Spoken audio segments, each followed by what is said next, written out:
অথচ লোকটারে যদি দেখানো যায় যে ঠিক আছে, মাথায় টুপি কি সুন্দর, দাড়ি টাড়ি সব কিছু, ঠিক আছে, বুঝছেন নি, লম্বা পাঞ্জাবি, 2 শতক জায়গা মাইরা দিছে বিএনপি করে। এই হচ্ছে অবস্থা, চুল দাড়ি আর এগুলা দেখেই মনে করবে না যে খুব ভালো মানুষ। যারা মনে করেন ইমামতি করে, ঠিক আছে, মানে তার কাজই হচ্ছে ইমামতি, পাশাপাশি আর কিচ্ছু নাই। ইচ্ছা করলেও সে হক কথা বলতে পারে না, যে লম্বা লম্বা হাদিস মারে। জামাত, আরে বেটা, হাদিস কি জামাতের নাকি? হ্যাঁ, জামাতের হাদিস গুল্লি মারি এসবের, ঠিক আছে, আমার তো ব্যবসা আছে, টেনশন নাই। ঠিক আছে, তো মানুষ এখন চিনি যে টুপি আর দাঁড়িয়ে থাকলেই যে ভালো মানুষ না, এটা মানুষ জানে। এক সময় তো মনে করতো মানুষ। ঠিক আছে। আসসালামু আলাইকুম ওয়া রাহমাতুল্লাহ। ধর্ম ব্যবসা কাকে বলে জানেন? গত মঙ্গলবারে, ঠিক আছে, আজকে হচ্ছে গিয়ে শনিবার, গত মঙ্গলবারে, ঠিক আছে, এখানে আমি যেখানে থাকি এখানে মূলত বিএনপির একটা সমাবেশ হয়েছে নারীদেরকে নিয়ে। ঠিক আছে, বাজারে থাকার কারণে, বাজারে দিন ছিল তো এখানে, এই জন্য আমি যাইতে পারিনি বা ভিডিও দেখাইতে পারতেছি না আপনাদেরকে। তারা দেখেন নির্বাচন আসছে না, এখন ধর্ম ব্যবসা শুরু করছে। কিভাবে দেখেন, প্রকৃতির ধর্ম ব্যবসায়ী কারা? দেখলাম যে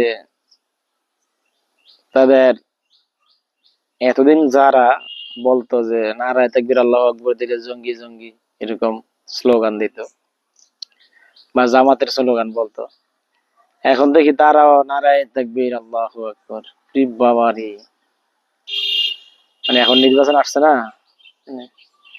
টুপি মাথায়, নারায়ে তাকবীর, ঠিক আছে, এই হচ্ছে ধর্ম ব্যবসায়ী। ধর্ম ব্যবসায়ীরা এখন দেখবেন মসজিদে এদেরকে পাওয়া যাইব, নামাজের ভিতরে পাইবেন, এরপরে সমস্ত কর্মকাণ্ড দেখবেন টুপি মাথা দিয়া সাদাবাজি। এই ধর্ম ব্যবসায়ী, ঠিক আছে, মানুষ খারাপ, মানুষের বোকা বানাই দিচ্ছে, ভাবতেছে যে মানুষ মনে করবো এই লোকটা টুপি মাথা দেওয়া আছে, খুব ভালো মানুষ।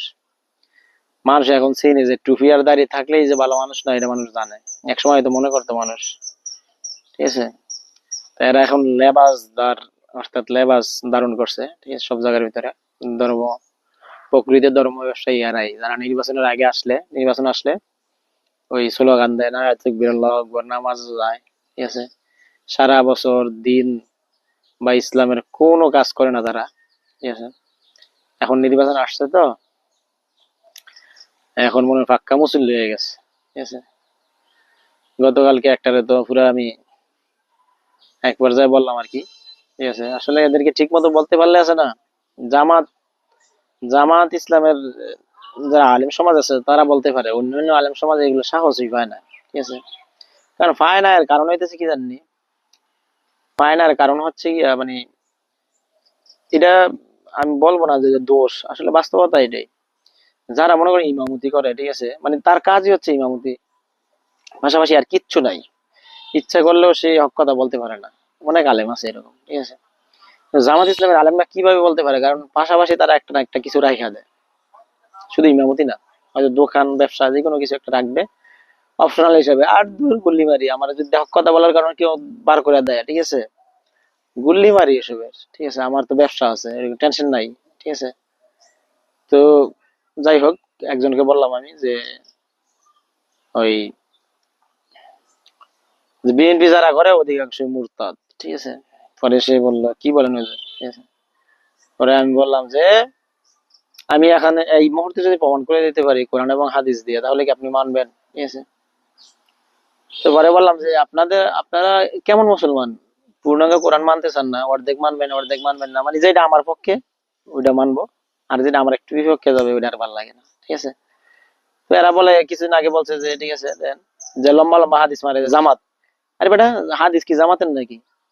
হ্যাঁ, জামাতের হাদিস বেটা, রাসূলুল্লাহ সাল্লাল্লাহু আলাইহি ওয়াসাল্লাম বলছেন এগুলা, ঠিক আছে, জামাত তো এগুলাই বলতেছে, সুতরাং তুমিও বলো, কোনো সমস্যা নেই। ঠিক আছে, কিন্তু তুমি নির্বাচনের আগে বলবা সারা বছর কোনো কিছু করবা না, ঠিক আছে, তো আমরা ধর্ম ব্যবসায়ী তোমাদেরকে বলবো না, আবার আলেমদেরকে তোমরাই বলো ধর্ম ব্যবসায়ী। ঠিক আছে, পরবর্তীতে ওই লোকটা চুপ হয়ে গেল, ঠিক আছে, যে বলতেছে না ঠিক আছে হুজুর। ঠিক আছে, এরপরে আমার সাথে আরেকজন আলেম ছিল, মানে ওনাকে গায়েল করতে চাইছিল, পরে আমার অবস্থা দেখে আমাকে বলতেছে আপনার বাড়ি, পরে বাড়িটারি বললাম, পরে দেখছে এক জেলা থেকে আরেক জেলা ডিফারেন্স। ঠিক আছে, তারপরও সাহস করতে পারেন না কিছু বলার, দেখছে যে কোরআন হাদিস দিয়ে আমি তাকে হারাই ফেলছি।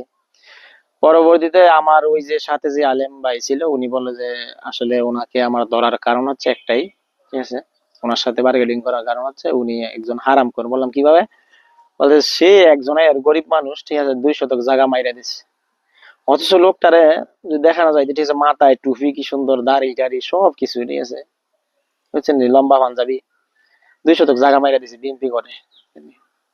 তো এই হচ্ছে অবস্থা। চুল দাড়ি আর এগুলা দেখেই মনে করবে না যে খুব ভালো মানুষ, ঠিক আছে। যাচাই করতে হলে কোরআন শরীফের ভিতরে মুমিনের অনেক ইশারা আছে, ঠিক আছে।